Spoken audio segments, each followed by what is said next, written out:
ఉద్యోగులకి రాజకీయాలు అంటగట్టేసి తిరుమల తిరుపతి దేవస్థానంలో ప్రశాంతంగా సాగుతున్న వ్యవస్థని ప్రభుత్వము అట్లాగే పార్టీల అనుకూల మీడియా కలిసి సర్వనాశనం చేసి ఇప్పుడు జ్యోతి రాసుకొస్తుంది. అధికారులు కావాలి, టీటీడీని వెంటాడుతున్న సిబ్బంది కొరత అంటూ.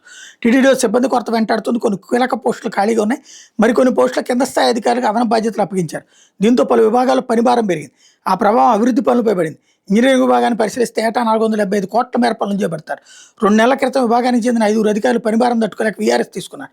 ప్రస్తుతం SC1, SC2, SC3 పోస్టులకు సంబంధించి ఈఏలకు అదనపు బాధ్యతలు అప్పగించారు. దేశవ్యాప్తంగా చేపట్టిన శ్రీవారి ఆలయ నిర్మాణాలు ముందుకు కదలలేదు. గత 2 ఏళ్లలో అనేక పనులకు బోర్డు ఆమోద ముద్ర వేసిన పలు చోట్ల పనులే ప్రారంభం కాలేదు.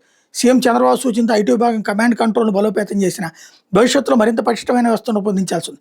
ప్రస్తుతం ఈ విభాగంలో డిప్యూటీ జీఎంగా ఈకి అదనపు బాధ్యతలు అప్పగించారు. డిప్యూటీ DP మేనేజర్గా అదనపు బాధ్యతలు ఇచ్చారు. ఏఈఓని కీలకమైన పోస్టింగ్లో నియమించారు. దీంతో పనులు అంతంత మాత్రంగా నడుస్తున్నాయి. SVBC ఛానల్కి CEO లేరు. తిరుపతి JEO ఈ బాధ్యతలు చూస్తున్నారు. ప్రస్తుతం నియమించిన చైర్మన్, డైరెక్టర్ పోస్టు భర్తీ చేయలేదు. పబ్లికేషన్స్ విభాగంలో ఖాళీలు ఉన్నాయి. ధర్మ ప్రచార పరిషత్ కార్యదర్శి పోస్టులోనూ పూర్తిస్థాయి అధికారులు లేరు. శ్రీ వెంకటేశ్వర రికార్డింగ్, దాస సాహిత్యాల పలు ప్రాజెక్టులకి అధికారులు కరువయ్యారు.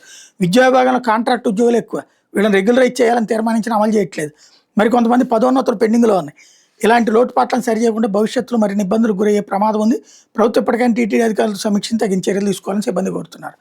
ఇది ఏదో వంకబెట్టి మళ్ళీ బయట వాళ్ళని తీసుకొచ్చి ఆ పోస్టులో వేయద్దు. తిరుమల తిరుపతి దేవస్థానం అనుపానులు తెలిసిన వాళ్ళకి ప్రమోషన్లు ఇచ్చి కింద ఉన్నటువంటి వాళ్ళని పైకి తీసుకెళ్తే బెటర్.